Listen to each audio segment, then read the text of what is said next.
Fala, impressionadores, tudo bem? Na aula de hoje a gente vai responder uma das perguntas que mais chega aqui pra gente na hashtag, seja no Instagram, no YouTube, no TikTok, que é exatamente: Lucas, como eu consigo datasets ou bases de dados para começar a criar o meu portfólio? E nessa aula a gente vai falar aqui desde bases de dados mais simples ali, só com algumas poucas informações de plantas, passando por bases de dados reais, até chegar em bases de empresas.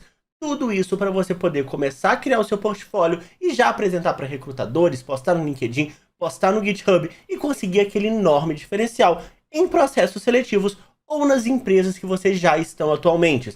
Mas antes da gente continuar, vou pedir para vocês deixarem uma curtida nesse vídeo e baixar o material que está aqui na descrição com toda essa aula completa. Então, bora lá?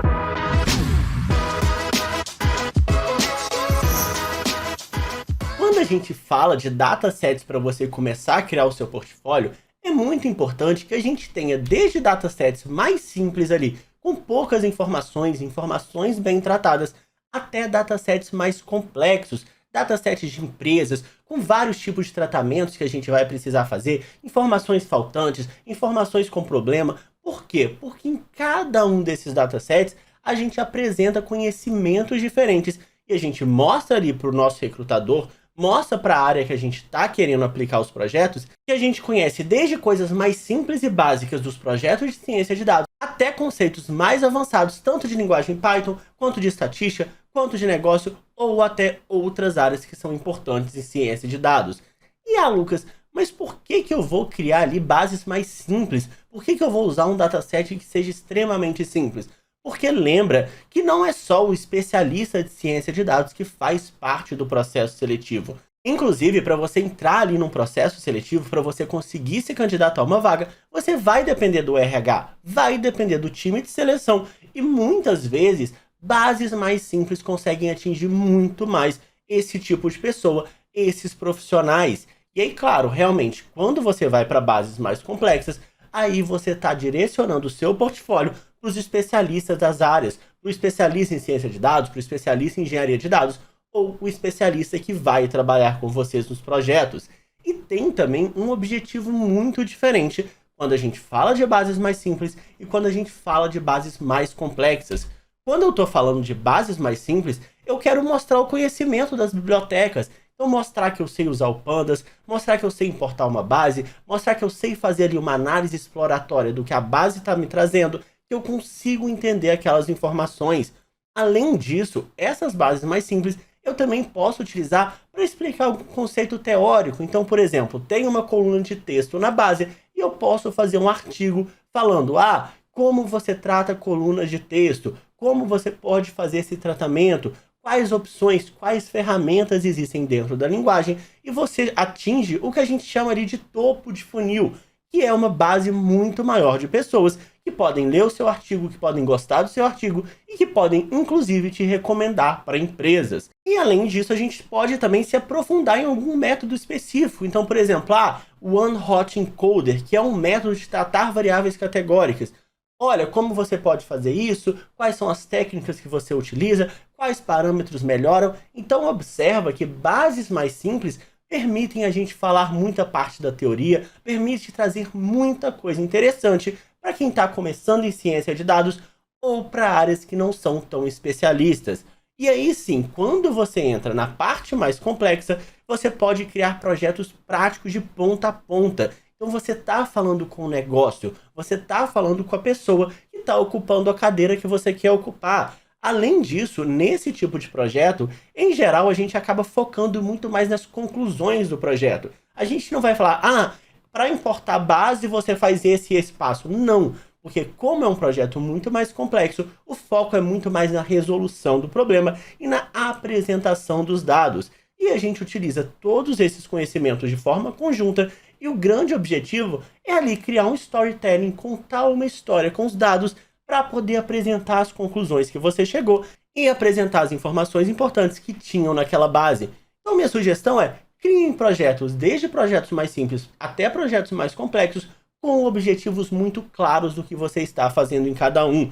E lembre, poste esses projetos, coloque no LinkedIn, marque a gente, me marca, porque isso é muito legal, porque quando você compartilha o conhecimento, Se uma pessoa que leu seus artigos, leu o que você postava, consegue uma vaga, talvez ela lembre de você na empresa, porque ela aprendeu com você e isso gerou uma reciprocidade. Então, além de tudo, é muito importante vocês compartilharem o conhecimento, não só para vocês conseguirem ali a sua vaga, mas também para ajudar a comunidade e ajudar outras pessoas que estão começando.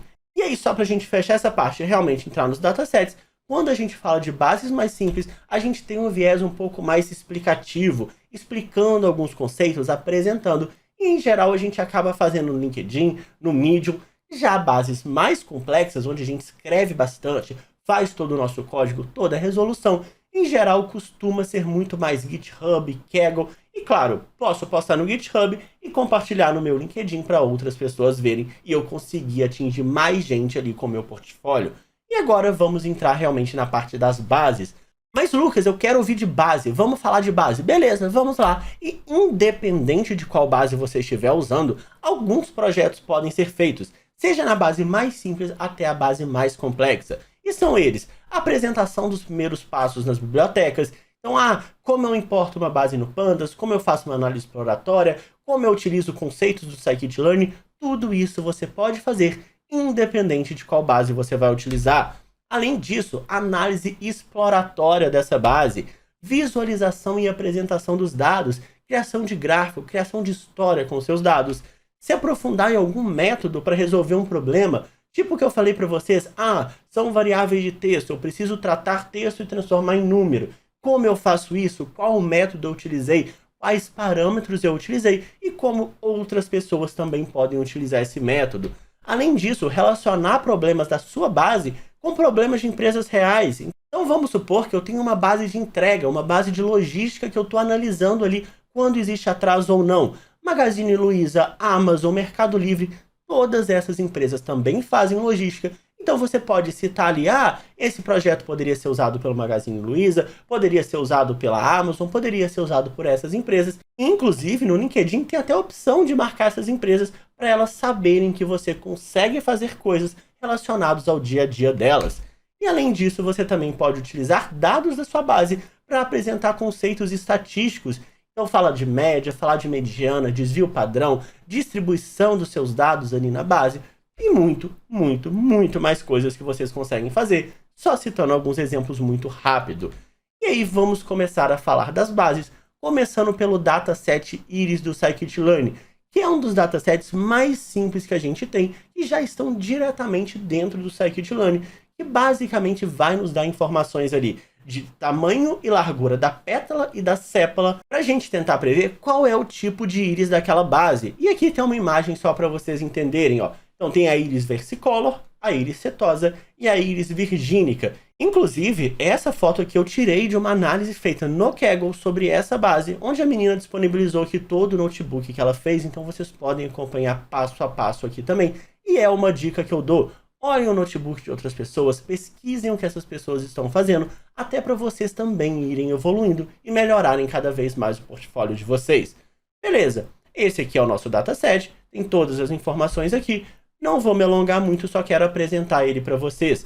E nesse dataset a gente consegue, por exemplo, visualizar a separação entre a setosa, versicolor e virgínica, considerando essas duas variáveis. Então, olha, você consegue fazer um projeto que é visual, você consegue mostrar que, olha, eu classifiquei, a minha classificação deu certo, minha classificação deu errado. Então, por mais que seja um projeto simples, você já consegue trazer muita coisa. E só para citar alguns exemplos, algumas vantagens dessa base, é que por ser um dataset conhecido, tem muito conteúdo disponível na internet. Então, como vai ser o seu primeiro projeto, talvez seu segundo projeto, talvez você tenha dúvida, você não entenda muito bem alguma coisa, e tem muita coisa disponível, como esse link que eu mostrei para vocês. Então, isso ajuda também na sua evolução e ajuda na criação do seu portfólio. A separação das classes, ela pode ser feita de forma visual, como a gente está vendo aqui, Então, para você explicar para uma pessoa que não entende de ciência de dados, para uma pessoa que está começando, para uma pessoa do RH que está agora procurando candidatos, é muito mais fácil, é visual. E nós, humanos, somos pessoas visuais. E além disso, ela é ótima para quem está começando exatamente pela sua simplicidade, porque todas as variáveis aqui são numéricas, então você não vai precisar fazer nenhum tratamento, não vai precisar fazer nada complexo e você já pode começar apresentando os principais conceitos ali de ciência de dados. E tem uma desvantagem, claro, que como é um dataset muito inicial e muito básico, ele não deve ser o seu único projeto do portfólio.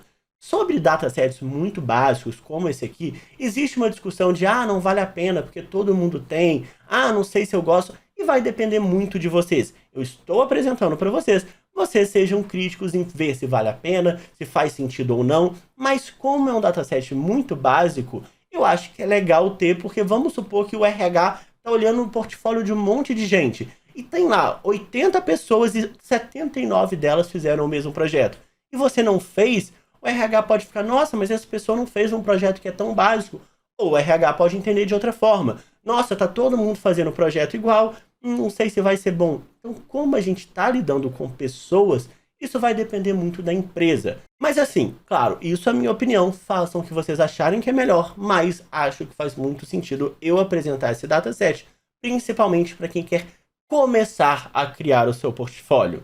E aí, só para dar alguns exemplos de projetos que a gente poderia fazer considerando essa base, a gente pode utilizar bases mais simples como essa para explicar sobre o Pandas, falar como importa uma base, falar sobre os passos básicos ali de um projeto, que vai ser comum a todos os projetos, e também sobre teorias importantes. Além disso, a gente pode utilizar esses dados para comparar diferentes algoritmos de aprendizado de máquina. Então você pode comparar uma árvore de decisão, pode comparar ali algoritmos que utilizam distância, como por exemplo o KNN, e inclusive visualmente é muito mais interessante você comparar, porque aqui você consegue ver, por exemplo, isso aqui vai estar em roxo e aí na sua classificação vai ter um ponto aqui em azul e você consegue entender por que essa informação foi gerada dessa maneira, porque está graficamente separado esses dados.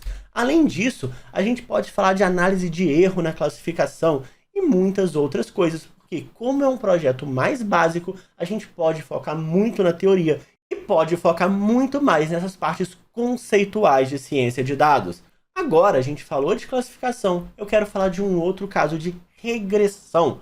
E quando a gente está começando em ciência de dados, a gente pode ter classificação, que a gente quer prever classes, ou seja, é fraude ou não é fraude, é banana ou é maçã, é 0 ou é 1. É um tipo de planta ou é outro tipo? Já que agora o que a gente está falando é de regressão. Então a gente quer prever valores contínuos. E aí a gente recebe aqui algumas informações sobre as casas da Califórnia e a gente quer prever qual seria o preço dessa casa.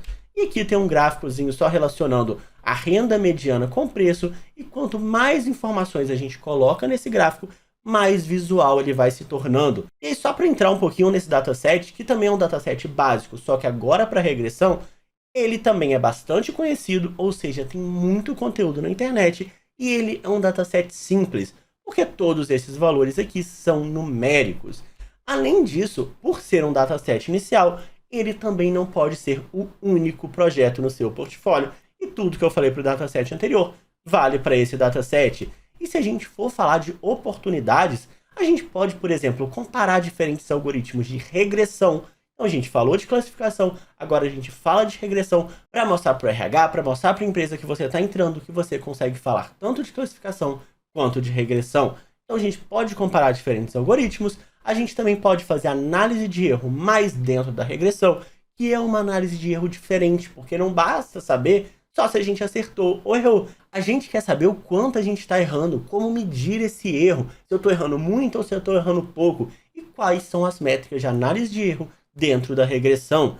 E como algumas informações estão em diferentes escalas, o que poderia ser visto como uma desvantagem, a gente pode utilizar esse mesmo dataset para poder falar, por exemplo, de padronização e normalização de dados. E assim, uma coisa que eu acho é que todo dataset tem desvantagem, mas você sempre pode acabar pegando essa desvantagem, por exemplo, então, está em diferente escala. Você pode simplesmente pegar isso e falar como tratar dados em diferentes escalas e apresentar ali um artigo, apresentar um projeto, colocar no seu GitHub, falando sobre padronização e normalização dos dados. Então, temos um caso de classificação, temos um caso de regressão, lembrando que esse dataset da Califórnia são dados reais, então a gente já começa a falar agora de dados reais que foram obtidos do censo. Todas essas bases estão disponíveis só você clicando aqui no link. Então, Clicando no link, você vai ver toda a base. Aqui no User Guide, você tem todas as informações que existem na base. E se quiser ver em português, lembrando, traduzir aqui para o português, é só colocar aqui qual idioma vocês querem. Então, todas essas bases já estão linkadas para vocês poderem usar diretamente. E aí vamos passar agora para a base do Titanic, que é uma base que eu acho super legal e eu super recomendo que vocês façam, não só para treinar, mas também como uma forma de começar a fazer competições no Kaggle, porque isso ajuda muito você a se desenvolver e a entender como você está ali performando em ciência de dados. E essa base, o próprio Kaggle sugere esse dataset para quem está começando e também ele te incentiva a escrever o seu código e submetê-lo para avaliação. Então ele fala que faça um envio, verifique a tabela de classificação, ou seja, como o seu modelo se classifica em relação a outras pessoas que também estão fazendo esse projeto. E depois ele fala, olha, vai no fórum de discussão, encontra tutoriais, encontra insights e vai evoluindo o seu projeto. E aí, falando alguns casos que a gente pode utilizar o Titanic, uma grande vantagem é que você pode utilizar ele para ser o seu primeiro projeto feito no Kaggle e, além de tudo, você recebe um feedback do seu resultado. Além disso, tem muito conteúdo disponível sobre o Titanic na internet. Então vamos supor, fiquei com uma dúvida. Vai lá e pesquisa na internet. Eu acho que é legal também porque é como se a gente estivesse falando com a área de negócio. Tá faltando uma informação aqui. Digito no Google e é como se alguém me dissesse, essa informação que está faltando, na verdade é o porto tal, é o porto X, é o porto Y. Então a gente consegue até verificar o que a gente está gerando e validar essas informações. Além disso, muitas pessoas já fizeram esse desafio do Kaggle, então tem muita referência para você pesquisar. Então, nesse link aqui, se vocês clicarem, eu coloquei também a referência da documentação. Vocês podem clicar aqui, por exemplo, nos mais votados e verificar a solução de outras pessoas. Então, isso é muito bom, porque você vai entendendo como resolve problemas e vai entendendo como dar os seus primeiros passos e até como evoluir em ciência de dados. Abrindo um parênteses bem grande, por favor, não copiem. Usem isso como referência, olhem o que outras pessoas estão fazendo e usem isso para melhorar o seu conhecimento. Mas, claro, não vai fazer o projeto igual de uma pessoa que já está aqui, porque nem faz sentido. Se você quer provar que você sabe, você precisa fazer o seu próprio projeto. E aí também, além disso, existem colunas com valores de texto que não podem ser usadas no modelo e dados faltantes. E como eu falei para vocês, todos esses pontos que podem ser vistos como ponto negativo, eu quero que a gente pare de pensar dessa forma e pense como oportunidades de projetos. E eu vou falar para vocês daqui a pouquinho como a gente pode resolver isso aqui.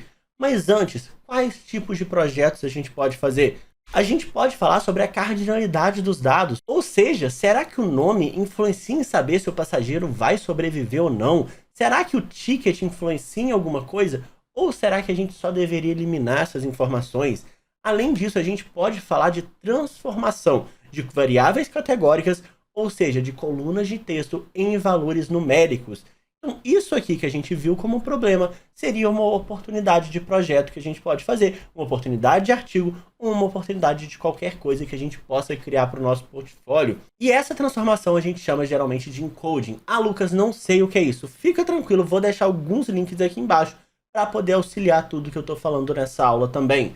Outra opção, a base tem valores vazios. Então tem alguém aqui que não tem, por exemplo, a idade. A gente pode falar dessa base, a gente pode utilizar essa base para falar de formas diferentes de fazer esse tratamento. Como eu trato um valor vazio, eu utilizo a média, utilizo a mediana, eu posso ser mais específico até na hora de tratar valores vazios. Não vou entrar muito nesse ponto, mas tem outro vídeo aqui embaixo também falando um pouquinho mais sobre isso. Isso só para citar algumas oportunidades que a gente tem no dataset do Titanic. E é um dataset muito legal de quando você coloca no LinkedIn, quando você posta em algum lugar, as pessoas comentam. É um dataset que tem um apelo visual legal, que você pode colocar ali foto do fio e pode colocar outra coisa. Então pode ser que esse dataset engaje numa postagem sua e chegue até um recrutador. Seguindo, a gente pode falar também de datasets governamentais. E o que eu acho muito legal nessa base é que, por exemplo, essa aqui é a base principal, só que ela relaciona essa coluna com uma outra base, essa outra coluna com uma terceira base, e essas informações estão numa estrutura muito similar ao que a gente vê em SQL. Então, Lucas, quero provar o meu conhecimento em SQL. Uma ótima oportunidade, porque você pode, inclusive, criar o seu próprio banco de dados e provar o seu conhecimento não só em ciência de dados, como também em SQL. E aí, ó, por exemplo, aqui eu criei o meu banco de dados com todas essas tabelas, posso provar o meu conhecimento criando boas consultas. Além disso, posso relacionar as informações, o que também tem um apelo muito legal quando você fala isso no LinkedIn, fala no Instagram, fala em qualquer lugar que você queira postar. E até eu posso fazer o tratamento de dados, o que é muito importante e a gente precisa fazer em praticamente todos os projetos reais. Então, só para citar esses exemplos aqui, a gente pode começar falando como a gente tem vários arquivos diferentes, como criar uma arquitetura básica de banco de dados. Então, você prova que você consegue fazer a parte de arquitetura de dados. Além disso, Lucas, não quero fazer arquitetura. Se os arquivos já estão no banco de dados, você pode apresentar o seu conhecimento de SQL, tanto a parte mais básica, quanto fazer um SQL super avançado para já trazer a resposta. Tudo direto e muito automatizado também. Você também consegue utilizar essa base. Além disso, a gente pode relacionar desde informações básicas. Então, será que aviões mais antigos têm mais acidentes? Será que os acidentes acontecem mais em um dia específico da semana? Até coisas mais específicas e até fazer análises temporais. Será que a gente está reduzindo? Será que a gente está aumentando? E se vocês quiserem se aprofundar mais ainda, vocês podem pegar dados da internet, buscar dados, fazer web scraping. Por quê? Aqui a gente está falando só dos acidentes. Mas será que está aumentando os acidentes porque eu estou tendo mais voos? Ou será que existe uma relação de percentual que está caindo, o que é esperado, porque a gente não quer que percentualmente esteja aumentando os acidentes? Tudo isso vocês podem fazer com essa base. Além disso, tem erros nessa base, o que é super normal quando a gente fala de bases de dados reais que ainda não foram tratadas. E erros, por exemplo, de dados duplicados, dados com problemas, dados faltantes, que é muito parecido com o que a gente tem em empresas reais. Então, é uma oportunidade de você criar, por exemplo, processos de tratamento de dados que vocês provam que sabem fazer isso e vão provar que conseguem aplicar em qualquer empresa. E só para a gente fechar, a gente pode também utilizar análise de Pareto para buscar principais ofensores, principais ocorrências e muito mais. E aqui, como eu falei para vocês, eu quero parar de falar de pontos positivos e negativos da base, só quero mostrar oportunidades para vocês. Mas só para a gente falar bem rapidinho de pontos positivos, nessa base, elas não são informação que é senso comum. Então não é algo que você costuma ver aí no LinkedIn, costuma ver em postagens. E por isso pode acabar despertando a curiosidade das pessoas, dependendo da forma que você apresenta isso. E isso pode ser muito positivo quando você tem que disputar com várias postagens ali no LinkedIn. E aqui, como eu falei para vocês, tem coisas ali que vão ser mais positivas, tem coisas que vão ser mais negativas, mas vamos ver como oportunidades de projetos. Então, como eu falei, os dados vão precisar de vários tratamentos, o que é muito comum em projetos de empresas reais. Então, em vez de ver esse problema, vamos ver uma oportunidade de projeto que a gente pode fazer, exatamente processo de tratamento de dados, pipeline de tratamento desses dados e tudo mais que a gente poderia aplicar em uma empresa. Além disso, a base possui vários arquivos. Lucas, para mim isso é um problema. Só que, de novo, vamos tentar ver como oportunidades de outros projetos, porque eu posso utilizar esse monte de arquivo utilizando o Merge ou até mesmo utilizando um SQL, que é exatamente isso que a gente tinha falado aqui anteriormente. E aí, com isso, a gente tem várias oportunidades de usar dados do governo, dados que são reais, para poder apresentar os nossos conhecimentos em ciência de dados. E eu sugiro que vocês olhem não só essa base, como base de dados dos Estados Unidos, do Canadá ou de qualquer outro país que você tenha interesse e façam projetos com bases de dados reais, porque isso também tem muito valor para as empresas. E agora, para a gente continuar, eu quero falar de um caso que vai depender agora muito de cada pessoa que está assistindo, que é basicamente o dataset de dados públicos do comércio eletrônico brasileiro. Mas aqui a minha principal dica para vocês é escolha datasets de assuntos que você gosta ou até de áreas para as quais você está se candidatando. Lucas, estou me candidatando a uma área de RH. Procura dataset de RH. Estou me candidatando a uma área de logística. Procura dataset de logística. Então a gente começou nas bases mais simples, nas bases mais gerais. A gente começou a falar de dados de governo. Agora, a minha dica é: esteja direcionado ao processo seletivo que você está fazendo. Lucas, quero empresas de varejo. Vai lá e analisa uma base de varejo. Aqui, eu peguei um dataset de vendas porque eu trabalhei com varejo há muito tempo. É um assunto que eu gosto e é um assunto que eu tenho prazer em fazer. Então, ó, o que eu fiz? Eu fui lá no Kaggle, eu digitei o dataset que eu queria, e aqui a gente busca em inglês porque é mais fácil de achar. Eu filtrei pelos mais votados, e aqui tinha um dado do comércio eletrônico brasileiro.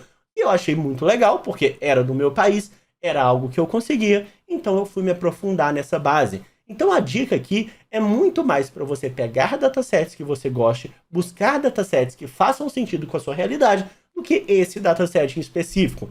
Mas se vocês quiserem utilizar esse dataset, também está aqui no link, é só clicar e acessar.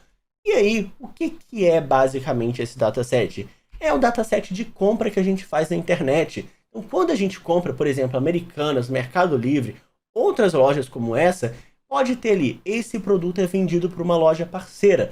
E o dataset que a gente está olhando é exatamente as informações dessas lojas parceiras. Quanto tempo demorou a entrega, se a entrega foi no prazo ou não, qual foi a avaliação do cliente. Tudo isso a gente tem de informação e é basicamente essa base que a gente tem aqui.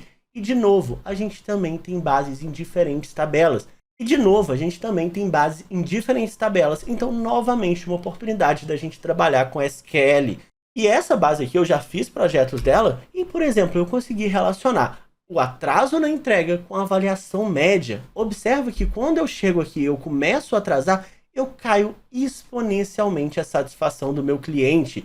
E aqui eu fiz, inclusive, uma nuvem de palavras. Então, Lucas, quero fazer um processamento de linguagem natural. Calma, talvez uma coisa básica como uma nuvem de palavras, que é basicamente um conjunto de quais palavras mais aparecem, já pode resolver o seu problema de negócio. Então, isso aqui é mais uma dica, mas utilizem datasets que façam sentido para vocês e datasets de áreas que vocês estão se candidatando. E só para dar alguns exemplos de oportunidades que a gente tem nesse dataset, a gente pode fazer tratamento de dados, criação de banco de dados, uso da SQL, tudo que a gente falou anteriormente.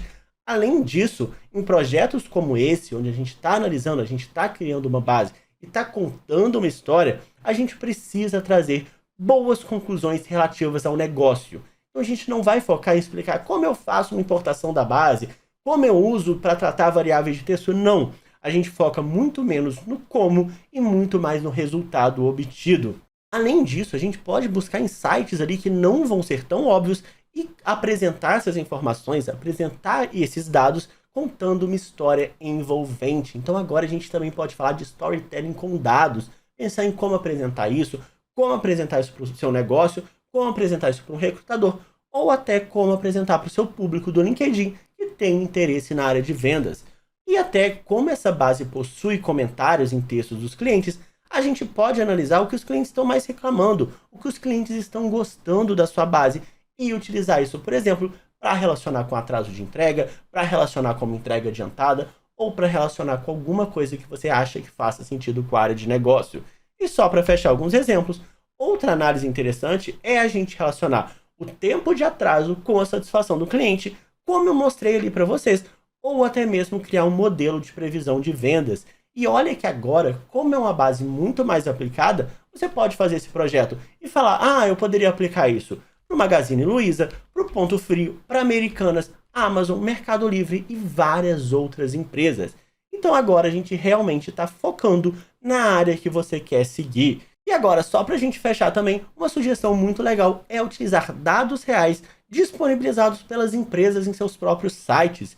Então o próprio Airbnb, ele disponibiliza várias informações aqui e vocês podem tratar essas informações, verificar se existe uma média de preço mais alta em algum bairro, em alguma época, como que funciona toda essa informação. Vocês podem, inclusive, utilizar longitude, latitude, criar clusters ali de grupos de bairros ou bairros específicos que tenham áreas dentro do bairro que tem um aluguel mais caro ou um aluguel mais barato. Então tem muita oportunidade e a gente pode fazer várias coisas que a gente já citou anteriormente, mas agora voltado para o mercado imobiliário. Então observa que tudo que a gente falou agora, tudo que a gente citou, a gente consegue pegar novos datasets, buscar informações de outros lugares e fazer todas essas oportunidades que eu apresentei para vocês.